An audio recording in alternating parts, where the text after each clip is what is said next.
ಇಂದು ಸುಜಾತ ಬೆಳಿಗ್ಗೆಯಿಂದ ಆಗಲೇ 4 ಬಾರಿ ಶೀತಲ್‌ಗೆ ಕಾಲ್ ಮಾಡಿದ್ದರು.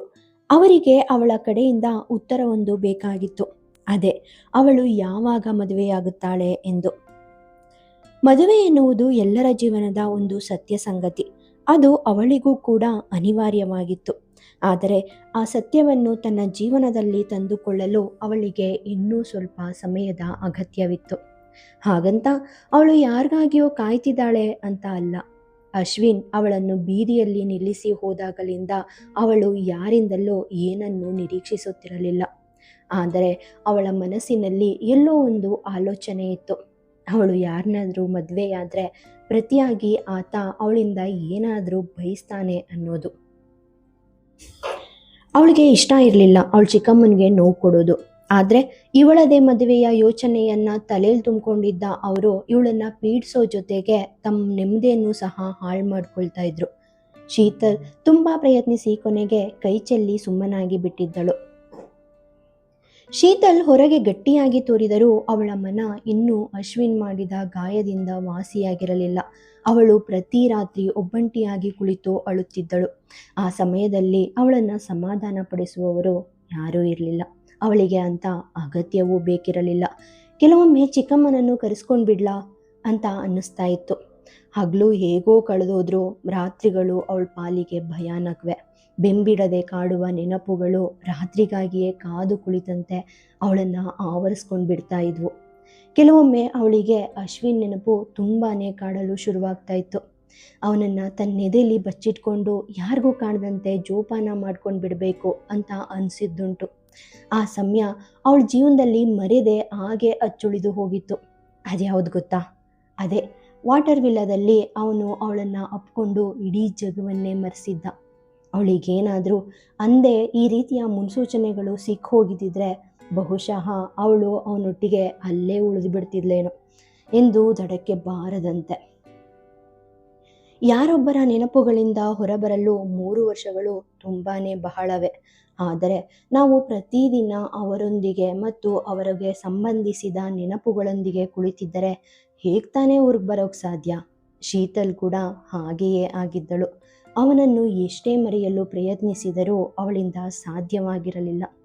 ಅವನನ್ನು ಮರೆಯಬೇಕು ಎಂದಾಗಲೆಲ್ಲ ಅವನೇ ಕಣ್ಣ ಮುಂದೆ ಬರುತ್ತಿದ್ದ. ಹೀಗಿರುವಾಗ ಅದು ಹೇಗೆ ತಾನೇ ಮರ್ತಾಳು?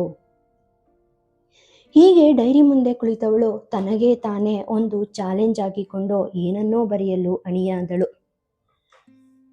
ಇವತ್ತಿಂದ 7 ದಿನಗಳವರೆಗೆ ನಾನು ನಿನ್ನನ್ನು ನೋಡೋದಿಲ್ಲ, ನಿನ್ನನ್ನು ಮುಟ್ಟೋದಿಲ್ಲ. ಯಾಕಂದರೆ ನೀನು ನನಗೆ ಅವನ ನೆನಪುಗಳಿಗೆ ಕಟ್ ಹಾಕೋದು ಹೊರೆ. ಈಗ 7 ದಿನಗಳವರೆಗೆ ಬಾಯ್. ಹಾಂ, ಮತ್ತೆ ಹೌದು, ಈ 7 ದಿನಗಳು ಈ ನನ್ನ ಪ್ರಯತ್ನ ವರ್ಕ್ ಆದರೆ ಮುಂದಿನ ಸಾರಿ ಅದು ಯಾವಾಗ ನಿನ್ನನ್ನು ಕೈಗೆತ್ಕೊಳ್ತೀನೋ ನನಗೆ ಗೊತ್ತಿಲ್ಲ. ಬಾಯ್. ಇಷ್ಟು ದಿನದ ನಿನ್ನ ಸಾಂತ್ವನ ಸಾಕು. ಇನ್ನು ಮುಂದೆ ನಾನೇ ನನ್ನನ್ನು ನೋಡ್ಕೊಳ್ತೀನಿ ಎಂದು ಬರೆದು ಆ ಡೈರಿಯನ್ನು ಮುಚ್ಚಿ ಅದನ್ನು ತೆಗೆದುಕೊಂಡು ಹೋಗಿ ಒಂದು ಡ್ರಾವರಲ್ಲಿ ಇಟ್ಟಳು. ಅಶ್ವಿನ್ ಬಗೆಗಿನ ಪ್ರತಿಯೊಂದು ಪ್ರೀತಿ, ಭಾವನೆ, ನೋವು, ಹತಾಶೆ, ಕೋಪ, ಹವಣಿಕೆ, ಅಸೂಯೆ ಎಲ್ಲವೂ ಅವಳ ಮನದಲ್ಲಿ ಇದ್ದ ಹಾಗೆಯೇ ಅವಳ ಕೈಗಳ ಮೂಲಕ ಆ ಡೈರಿಯಲ್ಲಿ ಇಳಿದಿದ್ದವು. ಆ ಡೈರಿಯಲ್ಲಿ ಬರೆಯಬಹುದು ಎನ್ನುವ ಕಾರಣಕ್ಕೆ ಅರ್ಧ ಅವನನ್ನು ನೆನಪಿಸಿಕೊಳ್ಳುತ್ತಿದ್ದಳು. ಬಹಳ ವರ್ಷಗಳ ಬಳಿಕ ಅವನನ್ನು ಮರೆಯಲು ತಾನೇ ಪಣ ತೊಟ್ಟು ನಿಂತಿದ್ದಳು. ಕ್ಲಿನಿಕ್ನಿಂದ ಹೊರಟ ಶೀತಲ್ ತನ್ನ ಮನೆಗೆ ಅದೇ 1 ಕಿಲೋಮೀಟರ್ ಹಾದಿಯಲ್ಲಿ ನಡೆದುಕೊಂಡು ಹೋದಳು ಮತ್ತು ಅವಳದು ಅದೇ ದಿನಚರಿ. ಇಂದು ಭಾನುವಾರ. ಸಾಮಾನ್ಯ ಜನರು ಭಾನುವಾರನ ತಮ್ಮ ಸ್ನೇಹಿತರೋ ಅಥವಾ ಕುಟುಂಬದವರೊಂದಿಗೋ ಕಳೀತಾರೆ. ಆದರೆ ಶೀತಲ್ ಇಡೀ ಮನೆನ ಕ್ಲೀನ್ ಮಾಡಿ ಗಿಡಗಳನ್ನ ಪೋಷಣೆ ಮಾಡುವಲ್ಲಿ ತೊಡಗಿಸ್ಕೊಂಡ್ಳು. ಸ್ವಲ್ಪ ಸಮಯ ಉಳಿದಿದ್ದ ಕಾರಣ ಅವಳು ಚರ್ಚ್ ಕಡೆಗೆ ಹೋಗೋ ನಿರ್ಧಾರ ಮಾಡಿದ್ಲು. ಶೀತಲ್ಗೆ ಯಾವುದೇ ವಿಶೇಷ ಕಾರಣಗಳಿರಲಿಲ್ಲ ಚರ್ಚ್ಗೆ ಹೋಗೋಕ್ಕೆ. ಅವಳು ಸುಮ್ಮನೆ ಅಲ್ಲಿಗೆ ಹೋಗ್ತಿದ್ಲು ಅಷ್ಟೆ. ಸಂಜೆ ಶೀತಲ್ ಚರ್ಚ್ನಿಂದ ಹೊರ ಬಂದಾಗ ಸುಜಾತ ಅವರಿಂದ ಫೋನ್ ಬಂದಿತ್ತು. ಶೀತಲ್ ಫೋನನ್ನು ಕಿವಿಗೆ ಇಟ್ಟುಕೊಂಡು, ಹೌದು ಚಿಕ್ಕಮ್ಮ. ಇಲ್ಲ, ನಾನು ಬರೋದಿಲ್ಲ.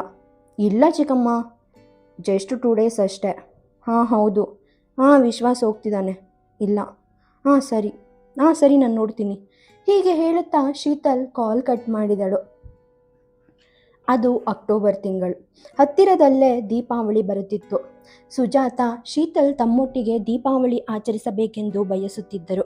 ಆದರೆ ಕಳೆದ 3 ವರ್ಷಗಳಿಂದ ಶೀತಲ್ ಪ್ರತಿ ಹಬ್ಬವನ್ನು ಒಬ್ಬಂಟಿಯಾಗಿ ಆಚರಿಸುತ್ತಿದ್ದಳು.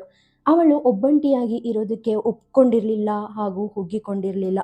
ಆದರೆ ವಾಸ್ತವವಾಗಿ ಶೀತಲ್ ನೆನಪಿಟ್ಟುಕೊಳ್ಳಲು ಇಷ್ಟಪಡದ ಹಲವು ವಿಷಯಗಳು ಹಾಗೂ ಹಲವು ಘಟನೆಗಳು ಅವನಿಗೆ ಸಂಬಂಧಿಸಿದವೇ ಆಗಿದ್ದವು.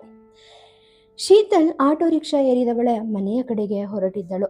ಅಷ್ಟರಲ್ಲಿ ವಿಶ್ವಾಸ್ ಕಾಲ್ ಮಾಡಿದ್ದ. ಇವತ್ತು ನನ್ನ ಭಾನುವಾರ, ಅದು ನಿಂದು ಕೂಡ ಯಾಕಾಗಬಾರ್ದು ಅನ್ನಿಸ್ತು ನನಗೆ. ಅವಳು ಕಾಲ್ ಪಿಕ್ ಮಾಡಿದ ತಕ್ಷಣವೇ ಉಸಿರಿದ ಅವನು. ಅದು ನಾನು ಎಂದು ತಡವರಿಸಿದಳು. ನೀನು ಓಕೆ ಅಂದರೆ ನಾವಿಬ್ಬರು ಸಿಟಿ ಹೊರಗಿರೋ ಕೆರೆ ಹತ್ರ ಒಂದು ವಾಕ್ ಮಾಡಿ ಬರಬಹುದು ಎಂದು ಪ್ರೀತಿಯಿಂದ ಕೇಳಿದ. ಆದರೆ ನೀವು ಮನೆ ಕ್ಲೀನ್ ಮಾಡಬೇಕು, ಬಟ್ಟೆ ಒಗಿಬೇಕು ಅಲ್ವಾ ಎಂದು ಅವನಾಡಿದ ಮಾತುಗಳು ನೆನಪಾಗಿ ಹೇಳಿದಳು. ಹೇ, ನಾನು ಮನೆ ಕೆಲಸಕ್ಕೆ ಒಬ್ಬ ಸರ್ವೆಂಟ್ನ ನೇಮಕ ಮಾಡ್ಕೊಂಡಿದ್ದೀನಿ ಎಂದು ಹೇಳಿ ನಕ್ಕನು. ಆದರೆ ನಮ್ಮ ಕೆಲಸಗಳನ್ನ ನಾವೇ ಮಾಡ್ಕೋಬೇಕು. ಈಗ ನಾನು ನನ್ನ ಕೆಲಸಗಳನ್ನೆಲ್ಲ ಮಾಡ್ಕೊಂಡಿಲ್ವಾ ಎಂದಳು. ನಿನಗೆ ಬೇಕಂದರೆ ಹೇಳೋ, ನೀನು ಕೂಡ ಹೆಲ್ಪ್ ತಗೋ ಹೇಳಿದ ನಗುತ್ತಾ. ಶೀತಲ್, ಬೇಡಪ್ಪ ಎಂದು ಮಾತು ಹೊರಳಿಸುತ್ತಾ, ನೀನು ಯಾವಾಗ ಊರಿಗೆ ಹೋಗ್ತಾ ಇದೆಯಾ ಎಂದು ಕೇಳಿದಳು. ವಿಶ್ವಾಸ್, ಬೆಳಿಗ್ಗೆ ಹೊರಡ್ತಾ ಇದ್ದೀನಿ ಎಂದು ಹೇಳಿದ. ಶೀತಲ್, ಸರಿ, ಹುಷಾರು ಎಂದಳು. ವಿಶ್ವಾಸ್, ಖಂಡಿತವಾಗಿಯೂ ನನ್ನ ಹುಷಾರಲ್ಲಿ ನಾನಿರ್ತೀನಿ ಎಂದು ನಕ್ಕನು. ಸ್ವಲ್ಪ ಹೊತ್ತು ಇಬ್ಬರು ಮಾತನಾಡಲಿಲ್ಲ. ವಿಶ್ವಾಸೆ ಮಾತನ್ನು ಶುರು ಮಾಡಿದ. ನೀನು ಓಕೆ ಅಂದರೆ ನಾವು ಈ ನೈಟ್ ಒಟ್ಟಿಗೆ ಊಟ ಮಾಡೋಣವಾ ಆಸೆಯಿಂದ ಹೇಳಿಕೊಂಡನು. ಇನ್ನೊಂದು ದಿನ, ನನಗಿವಾಗ ಸುಸ್ತಾಗಿದೆ ಎಂದು ಹೇಳಿ ಅವನ ಆಸೆಗೆ ತಣ್ಣೀರು ಸುರಿದಿದ್ದಳು. ಬೇಸರಿಸಿಕೊಂಡ ವಿಶ್ವಾಸ್ ಓಕೆ ಎಂದು ಕಾಲ್ ಕಟ್ ಮಾಡಿದ. ಶೀತಲ್ಗೆ ತನಗೆ ಕೆಟ್ಟ ಭಾವನೆ ಬಂದು ಬಿಟ್ಟಿದೆ ಎಂದು ತಿಳಿದಿತ್ತು. ಇವತ್ತು ತಾನು ವಿಶ್ವಾಸ್ ಬಳಿ ಹಾಗೆ ಮಾತನಾಡಬಾರದಿತ್ತು ಅನಿಸಲು ಶುರುವಾಯಿತು. ಅದು ಇದೇ ಮೊದಲಲ್ಲ. ಅದೆಷ್ಟೋ ಬಾರಿ ಹೀಗೆಯೇ ನಡೆದಿತ್ತು. ತುಂಬ ಕಠೋರವಾಗಿ ಎದುರಿಗಿರುವವರ ಭಾವನೆಗಳನ್ನು ನೋಯಿಸಿ ಬಿಡುತ್ತಿದ್ದಳು. ಅದನ್ನು ಬದಲಾಯಿಸಿಕೊಳ್ಳಲು ಪ್ರಯತ್ನಿಸಿ ಸೋತಿದ್ದಳು. ನಿಟ್ಟುಸಿರೊಂದನ್ನು ಹೊರಚೆಲ್ಲಿದ ಅವಳು ಫೋನನ್ನು ಪರ್ಸೊಳಗೆ ಇಟ್ಟು ಹೊರಗೆ ನೋಡುತ್ತಾ ಕುಳಿತು ಬಿಟ್ಟಳು. ಆಟೋ ಚಲಿಸುತ್ತಲೇ ಇತ್ತು. ಕೆಲವೊಮ್ಮೆ ಸಮಾಜ ನಮ್ಮಂಥ ಜನರನ್ನ ಬಹಿಷ್ಕರಿಸಬೇಕು ಅಂತ ನನಗನ್ಸುತ್ತೆ. ನಮ್ಮ ಕಾರಣದಿಂದಾಗಿ ಮತ್ತು ಈ ಸಮಾಜದಿಂದಾಗಿ ನಾವು ಬೇರೆಯವ್ರ ಜೀವನನ ಹಾಳು ಮಾಡಿಬಿಡ್ತೀವಿ. ಮೊದಲು ನೀವು ಯಾರನ್ನಾದರೂ ಬಿಟ್ಬಿಡಿ. ಈ ನಿಮ್ಮ ಸಮಾಜದಿಂದಾಗಿ ನಿಮ್ಮ ಸಮಾಜದ ಜನರು ಆಲೋಚನೆಗಳು, ಅವರು ಸಂತೋಷ ಎಂದು ಕರೆಯುವ ನಿಮ್ಮ ಪ್ರೀತಿ ಪಾತ್ರರ ಬಗ್ಗೆ ನಿಮ್ಮ ಆಲೋಚನೆಗಳು, ನಂತರ ಮತ್ತೆ ಇದೆಲ್ಲದರಿಂದ ಬೇರೊಬ್ಬರ ಜೀವನವನ್ನು ಹಾಳು ಮಾಡೋದು. ಈ 7 ದಿನಗಳಲ್ಲಿ ಏನೋ ಸಂಭವಿಸಿದೆ. ನನ್ನ ಡೈರಿಯಲ್ಲಿ ಮತ್ತೆ ಎತ್ಕೊಳ್ಬೇಕು. ನಾನು ನಿಶ್ಚಿತಾರ್ಥ ಮಾಡ್ಕೊಂಡಿದ್ದೀನಿ. ಇಂದು ನಿಜವಾಗಿಯೂ ನನ್ನ ತಲೆನ ಗೋಡೆಗೆ ಬಡ್ಕೊಂಡು ಬಿಡ್ಬೇಕು ಅನ್ನಿಸ್ತಿದೆ. ವಿಶ್ವಾಸ್ ಹೈಕೋರ್ಟಲ್ಲಿ ಪ್ರಸಿದ್ಧ ಲಾಯರ್. ಏನಾಯಿತು? ಆ ಹುಡುಗ ಹಾಗೇ ಇದ್ದಾನೆ. ನನ್ನ ಚಿಕ್ಕಪ್ಪ ಚಿಕ್ಕಮ್ಮ ಬಂದರು.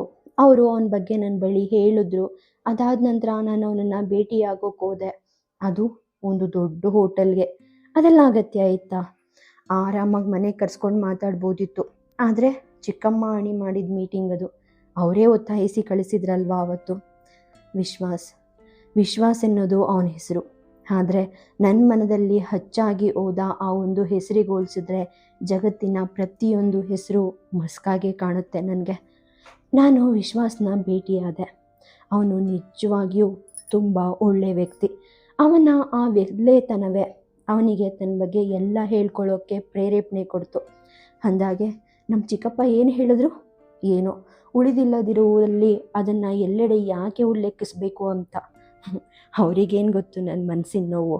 ಆದರೆ ನಾನು ಅವನಿಗೆ ಏನನ್ನಾದರೂ ವಿವರಿಸೋಕ್ಕೆ ಸಾಧ್ಯವಾಗದಿದ್ದರೆ ನಾನು ಅವನಿಗೆ ಹೇಗೆ ಹೇಳಲಿ? ಧೈರ್ಯ ಮಾಡಿ ನಾನು ವಿಶ್ವಾಸ್ ಬಳಿ ಸಂಪೂರ್ಣವಾಗಿ ಸತ್ಯವನ್ನು ಹೇಳಿದ್ದೆ. ಆದರೆ ಇನ್ನೂ ಅವನು ನನ್ನಲ್ಲಿ ಅದೇನು ಮುಚ್ಚಿಕೊಂಡು ನನಗೆ ತಿಳಿತಾನೇ ಇಲ್ಲ. ಅವನು ತಕ್ಷಣ ಮದುವೆಗೆ ಒಪ್ಪಿಗೆ ಕೊಟ್ಬಿಟ್ಟ. ಅಲ್ಲಿಯೇ ಅವನು ನನ್ನ ಕೈಗೆ ಉಂಗುರವನ್ನು ಕೂಡ ತೊಡಿಸಿದ್ದ. ನಾನು ನನ್ನನ್ನು ಬಿಟ್ಕೊಡದ ಅವಕಾಶ ವಿಶ್ವಾಸ್ ಅದನ್ನು ನನಗೆ ಕೊಟ್ಟಿದ್ದ. ಇದೆಲ್ಲ ಯೋಚನೆಯಲ್ಲಿ ಅವಳಿಗೆ ದಾರಿ ಸವೆದದ್ದು ಅರಿವಾಗಲೇ ಇಲ್ಲ. ಶೀತಲ್ ಮನೆಗೆ ಬಂದ್ಲು. ಅವಳು ಟೀ ಪಾತ್ರೆಯನ್ನು ಸ್ಟವ್ ಮೇಲೆ ಇಟ್ಟ ತಕ್ಷಣ ಡೋರ್ ಬೆಲ್ ಬಾರಿಸಿತ್ತು. ಇಷ್ಟೊತ್ತಲ್ಲಿ ಯಾರು ಎಂದುಕೊಂಡವಳು ಸ್ಟವ್ ಉರಿಯನ್ನು ಕಡಿಮೆ ಮಾಡಿ ಬಾಗಿಲು ತೆರೆಯಲು ಬಾಗಿಲತ್ರ ಬಂದಳು. ಅವಳು ಬಂದಾಗ ಅವಳ ಕೈಯಲ್ಲಿ ಕೆಲವು ಪ್ಯಾಕೆಟ್ಗಳು ಇದ್ವು. ಆಗಷ್ಟೇ ತಂದಿದ್ದ ಟೀ ಪುಡಿಯ ಪಾಕೆಟ್ ಅವಳ ಕೈಯಲ್ಲಿತ್ತು. ಬಾಗಿಲು ತೆರೆಯಲು ಬಂದಳು. ಬಾಗಿಲು ತೆಗೆದಾಗ ಅಲ್ಲಿ ನಿಂತಿದ್ದ ವಿಶ್ವಾಸ್ನನ್ನು ನೋಡಿ ಅವಳ ಹುಬ್ಬುಗಳು ಕೂಡಿಕೊಂಡವು. ನೀನು? ಅಚ್ಚರಿಯಿಂದ ಕೇಳಿದಳು. ವಿಶ್ವಾಸ್ ನಗುತ್ತಾ, ಹೌದು, ನಾನು ಅಂದ್ಕೊಂಡಿದ್ದೆ ನೀನು ಬರಲಿಲ್ಲ ಅಂತ ಅಂದರೆ ನಾನೇ ನಿನ್ನ ಮನೆಗೆ ಬರಬೇಕಂತ. ಹೇಗೂ ನಿನ್ನ ಜೊತೆ ಬರೋಕೆ ಒಪ್ಕೊಂಡಿಲ್ಲ, ಅದಕ್ಕೆ ನಾನೇ ಬಂದ್ಬಿಟ್ಟೆ ಎಂದು ಕಣ್ಣು ಮಿಟುಕಿಸಿ ಭುಜ ಹಾರಿಸಿದನು. ಅಂದಹಾಗೆ ಏನು ಮಾಡ್ತಾ ಇದ್ದೆ ಎಂದು ಕೇಳಿದ. ವಿಶ್ವಾಸ್ನನ್ನು ನೋಡಿದ ಶೀತಲ್ಗೆ ತುಸು ಗಾಬರಿಯಾಗಿತ್ತು. ಸ್ವಲ್ಪ ಆತಂಕದಿಂದಲೇ ಉಗುಳು ನುಂಗುತ್ತಾ ಟೀ ಮಾಡ್ತಾ ಇದ್ದೆ ಎಂದಳು. ಹಾಗಾದರೆ ಸ್ವಲ್ಪ ಜಾಸ್ತಿ ಮಾಡು, ನನಗೂ ಕುಡಿಬೇಕು ಅಂತ ಅನಿಸಿದೆ ಎಂದನು. ಶೀತಲ್ಗೆ ಅವನ ಮಾತುಗಳು ಕೇಳಿಸಲೇ ಇಲ್ಲ. ಕೇಳಿಸ್ಕೊಳ್ಳೋಕೆ ಅವಳಲ್ಲಿದ್ದರೆ ತಾನೆ. ಬಾಗ್ಲಲ್ಲಿ ವಿಶ್ವಾಸ್ನನ್ನ ನೋಡಿದವಳಿಗೆ ಒಮ್ಮೆಲೆ ಯೋಚನೆಗಳು ಕಾಡಲು ಶುರುವಾಗಿ ತನ್ನದೇ ಆಲೋಚನೆಗಳಲ್ಲಿ ಮುಳುಗೊಟ್ಟೋಗಿದ್ಲವಳು. ಶೀತಲ್ ಬಾಗಿಲಿನಿಂದ ಕದಲದಿದ್ದಾಗ ವಿಶ್ವಾಸ್ ನಗುತ್ತಾ, ಅಂದಹಾಗೆ ನೀನು ಹೇಳಿದ್ರೆ ನಾನು ಇಲ್ಲೇ ಹೂವಿನ ತೋಟದಲ್ಲಿ ಜಾಂಡ ಹುಡ್ಕೊಂಡು ಕುತ್ಕೊಬಿಡ್ತೀನಿ, ನೀನು ಓಕೆನಾ ಎಂದನು. ಅವನ ಮಾತುಗಳನ್ನು ಕೇಳಿದ ಶೀತಲ್ ತಕ್ಷಣ ಬಾಗಿಲಿನಿಂದ ದೂರ ಸರಿದಳು. ವಿಶ್ವಾಸ್ ನಗುತ್ತಾ ಒಳಗೆ ಬಂದನು. ಸ್ವಲ್ಪ ಗಾಬರಿಯಿಂದಲೇ ಬಾಗಿಲನ್ನು ಮುಚ್ಚಿದ ಶೀತಲ್ ಒಳಗೆ ಬಂದಳು. ವಿಶ್ವಾಸ್ ಅಡಿಗೆ ಮನೆಯ ಕಡೆ ನಡೆದು ಸುತ್ತಲೂ ಕಣ್ಣಾಯಿಸಿದ. ಮೇಜಿನ ಮೇಲಿದ್ದ ವಿಶ್ವಾಸ್ ತಂದಿದ್ದ ಪ್ಯಾಕೆಟ್ಗಳನ್ನು ನೋಡಿದ ಶೀತಲ್, ಏನಿದು ಎಂದು ಕೇಳಿದಳು. ವಿಶ್ವಾಸ್, ಊಟ ಎಂದು ತಣ್ಣಗೆ ಹೇಳಿ ಅವಳ ಕೈಯಲ್ಲಿದ್ದ ಟೀ ಪಾಕೆಟನ್ನು ಪಡೆದು ಒಲೆಯ ಮೇಲೆ ಇಟ್ಟಿದ್ದ ನೀರಿಗೆ ಟೀ ಪುಡಿಯನ್ನು ಹಾಕಿಸಿ ಡಿಕಾಕ್ಸನ್ ತಯಾರಾದಾಗ ಅದಕ್ಕೆ ಹಾಲನ್ನು ಸೇರಿಸುತ್ತಾ, ನಿನ್ನ ಜೊತೆ ಊಟ ಮಾಡೋಕ್ಕೆ ಮನಸ್ಸಾಯಿತು.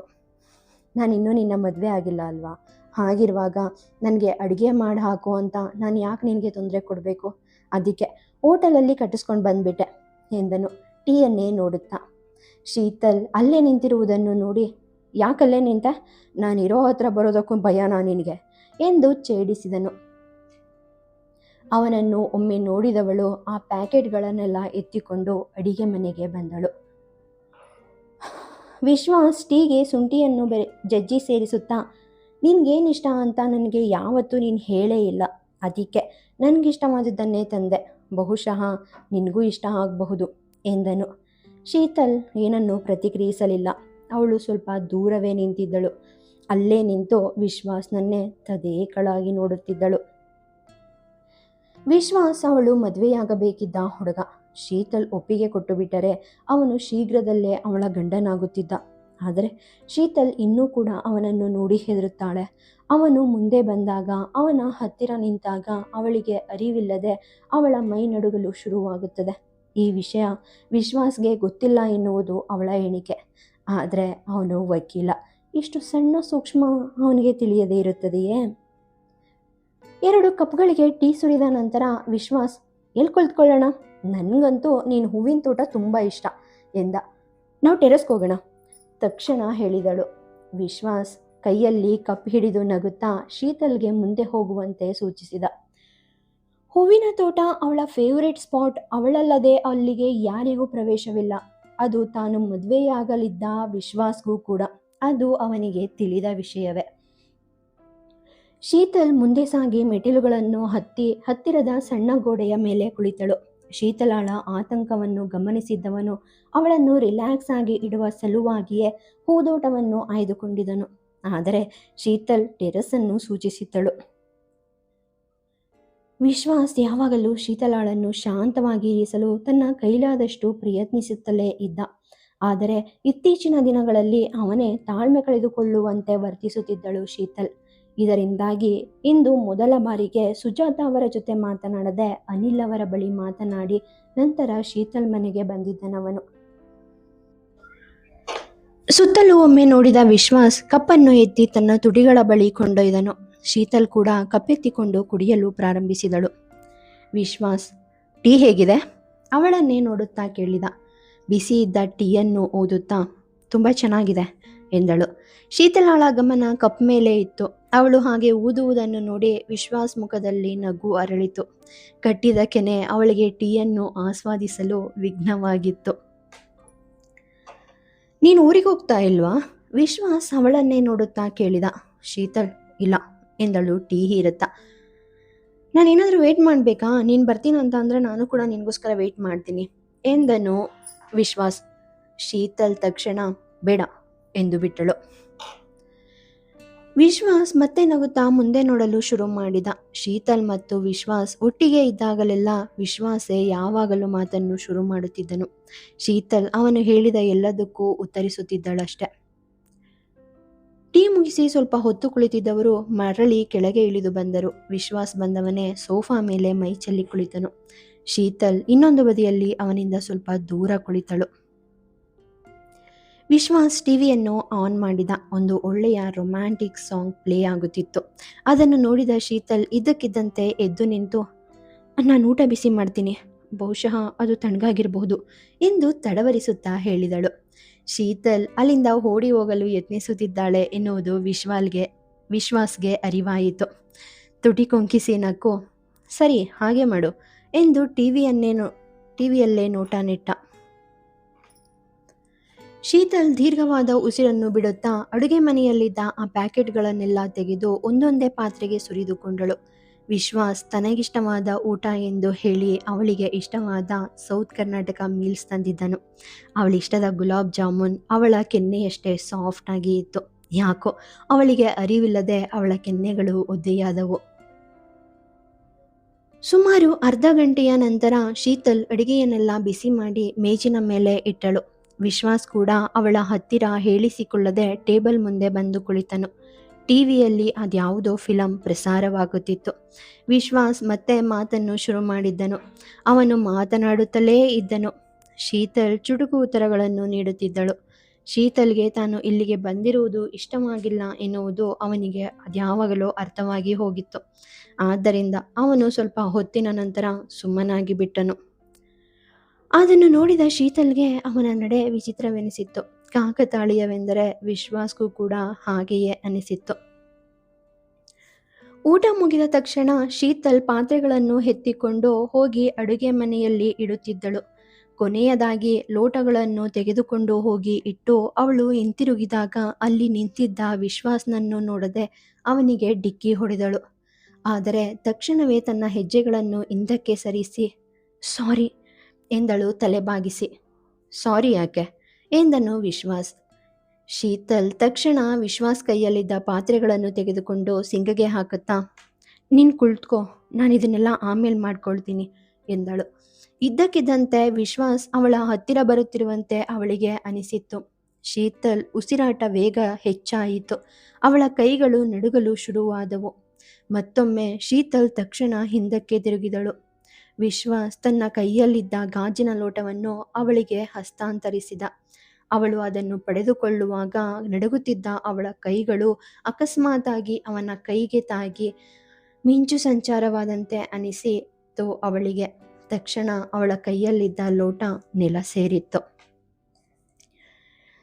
ವಿಶ್ವಾಸ್ ತಕ್ಷಣ ಶೀತಲ್ ಕೈಯನ್ನು ಹಿಡಿದುಕೊಂಡನು. ಗಾಜೇನಾದ್ರೂ ನಿನಗೆ ತಾಗ್ತಾ? ಗಾಬರಿಯಿಂದ ಅವಳ ಕೈಯನ್ನು ನೋಡುತ್ತಾ ಕೇಳಿದ. ಶೀತಲ್ ಸಾರಿ ಹೆದರುತ್ತಾ ಹೇಳಿದಳು. ಆದರೆ ವಿಶ್ವಾಸ್ ಏನು ಮಾತನಾಡದೆ ಅಲ್ಲಿಂದ ಹೊರಗೆ ಬಂದನು. ಅವನಿಗೆ ಕೋಪ ಬಂದಿತ್ತು. ಒಂದು ಕ್ಷಣ ಶೀತಲ್ ತನ್ನ ಮೇಲೆಯೇ ಕೋಪಗೊಂಡಳು. ಮುಂದಿನ ಕ್ಷಣ ಅವಳು ಒಡೆದ ಗಾಜಿನ ಚೂರುಗಳನ್ನು ನಿಧಾನವಾಗಿ ಎಕ್ಕಿಕೊಳ್ಳಲು ಶುರು ಮಾಡಿದಳು. ಸೋಫಾದ ಮೇಲೆ ಕುಳಿತಿದ್ದ ವಿಶ್ವಾಸ್ ಇನ್ನೂ ಹೋಗಿರಲಿಲ್ಲ. ಗಾಜನ್ನೆಲ್ಲ ಒಂದು ಕವರಲ್ಲಿ ಇಟ್ಟು ಹೊರಬಂದ ಶೀತಲ್ ಮತ್ತೊಮ್ಮೆ ಸಾರಿ ಎಂದಳು. ನೀನು ಯಾಕೆ ಸಾರಿ ಸಾರಿ ಅಂತ ಹೇಳ್ತಾನೆ ಇದೆಯಾ? ಕೋಪದಲ್ಲಿ ಕೇಳಿದನು. ಶೀತಲ್ ಸ್ವಲ್ಪ ದೂರದಲ್ಲಿ ವಿಶ್ವಾಸ್ಗೆ ತುಸು ಹತ್ತಿರದಲ್ಲಿ ಕುಳಿತು ತಲೆಬಾಗಿಸಿ ಮತ್ತೊಮ್ಮೆ ಸಾರಿ ಎಂದಳು. ವಿಶ್ವಾಸ್ ಅವಳನ್ನೇ ನೋಡಿದ. ನೀನು ಅಪರಾಧಿ ಅಲ್ಲ ಶೀತಲ್. ಹೀಗಿರುವಾಗ ನೀನು ಯಾಕೆ ಪದೇ ಪದೇ ಸಾರಿ ಸಾರಿ ಸಾರಿ ಸಾರಿ ಅಂತ ಕೇಳ್ತಾನೆ ಇದೆಯಾ? ನಿನಗೆ ನೀನೇ ಯಾಕೆ ಶಿಕ್ಷೆ ಅನುಭವಿಸ್ತಾ ಇದೆಯಾ ಎಂದ ಬೇಸರದಿಂದ. ನೋಡು, ನಾನು ನಿನ್ನ ಜೊತೆ ನಿಂತು ನಿನಗೋಸ್ಕರ ಹೋರಾಡಿ ನಿನ್ನ ಮನಸ್ಸಲ್ಲಿ ತುಂಬಿರೋ ಪಾಪ ಪ್ರಜ್ಞೆನ ಹೋಗ್ಲಾಡ್ಸೋಕೆ ಪ್ರಯತ್ನ ಪಡ್ತಾ ಇದ್ದೀನಿ ಶೀತಲ್. ನೀನು ಅದರಿಂದ ಹೊರಬಂದು ನೀನು ಹೊಸ ಜೀವನನ ರೂಪಿಸ್ಕೊಳ್ಳುವತ್ತ ಗಮನ ಕೊಡು. ನಡೆದು ಹೋದ ಘಟನೆಗಳನ್ನ ನೆನೆದು ಮುಂದೆ ನಿನಗಾಗಿ ಕಾದ್ಕೊಳ್ತಿರೋ ಆ ಸುಂದರ ಭವಿಷ್ಯವನ್ನ ನಿನ್ನದೇ ಅವಿವೇಕದಿಂದ ಹಾಳು ಮಾಡ್ಕೊಳ್ಬೇಡ. ತುಸು ಹೆಚ್ಚೇ ಮಾತನಾಡಿದನು ಇಂದು. ಶೀತಲ್ ಒಂದು ಕ್ಷಣ ವಿಶ್ವಾಸ್ನ ಕಣ್ಣುಗಳನ್ನೇ ನೋಡಿದಳು. ಯಾಕೋ ಅವಳಿಗೆ ಅವನನ್ನು ದಿಟ್ಟಿಸಿ ನೋಡಲು ಧೈರ್ಯ ಸಾಲಲಿಲ್ಲ. ತನ್ನ ಮುಖವನ್ನು ಬೇರೆಡೆಗೆ ತಿರುಗಿಸಿ ಬಿಟ್ಟಳು. ವಿಶ್ವಾಸ್ ಆಳವಾದ ಉಸಿರನ್ನು ತೆಗೆದುಕೊಂಡು ಕಣ್ಣು ಮುಚ್ಚಿ ಒಮ್ಮೆ ಸೀಲಿಂಗ್ ದಿಟ್ಟಿಸಿ ತನ್ನ ಮುಂದಲೆಯನ್ನು ನೀವಿಕೊಂಡ. ಊರಿಂದ ಬಂದ್ಮೇಲೆ ನಾವು ಮಾತಾಡೋಣ. ನಾನೀಗ ಊರಿಗೆ ಹೋಗ್ತಾ ಇದ್ದೀನಿ. ಆದ್ರಿಂದ ನನ್ನ ಮನಸ್ಥಿತಿ ಕೆಟ್ಟದಾಗಬಾರ್ದು ಅನ್ನೋದು ನನ್ನ ಅನಿಸಿಕೆ ಎಂದು ಎದ್ದು ನಿಂತ. ಶೀತಲ್ ಅದೇ ಮೌನವನ್ನು ಧರಿಸಿ ತಲೆ ಕೆಳಗಾಕಿ ಕುಳಿತಿದ್ದಳು. ವಿಶ್ವಾಸ್ ಬಾಗಿಲಿನ ಕಡೆ ನಡೆಯುತ್ತಾ ಟೇಕ್ ಕೇರ್ ಎಂದ. ಶೀತಲ್ ಎದ್ದು ನಿಂತಳು. ಆದರೆ ಅವಳ ತಲೆ ನೆಲವನ್ನೇ ನೋಡುತ್ತಿತ್ತು. Okay, I care myself ಎಂದಳು. ಅವಳ ಮಾತನ್ನು ಕೇಳಿದ ವಿಶ್ವಾಸ್ ತುಟಿ ಕೊಂಕಿಸಿ ವ್ಯಂಗ್ಯವಾಗಿ ನಕ್ಕು ಅಲ್ಲಿಂದ ಹೊರಟು ಹೋದನು. ಶೀತಲ್ ಸೋಫಾ ಮೇಲೆ ಕುಸಿದಂತೆ ಕುಳಿತಳು.